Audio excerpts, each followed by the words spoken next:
Bankka qaytarilgan mashinani olayotganingizda maksimal ehtiyot bo'linglar, sababini hozir Husan akam aytadilar. Assalomu alaykum. Sababi shundaki, yaqinda trekker tekshirdik. Mashinani hamma kuzovida yechiladigan detallar hammasini buv tiqib tashlagan, keyin bankka topshirib yuborgan. Mashina hammasi shpaklobka bo'lingan detal bo'lib chiqdi. Kuzov zakonniy turibdi, no detal boshqa.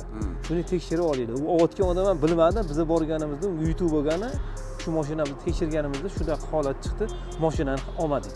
Atkaz bo'lib ketdi, xullas, olmaydigan bo'ldi. Probegimiz qancha chiqdi? Mashinamiz 2023, probegimiz Pavlov bo'yicha 48 ming, kompyuterda ham to'ppa-to'g'ri 48 ming chiqdi. Demak, probegi to'g'ri.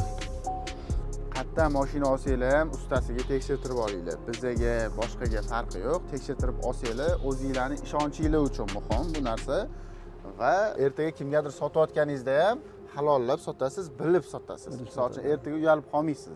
Video yoqqan bo'lsa bitta yurakchani qizartirib qo'yib, obuna bo'lishingiz chiqmasa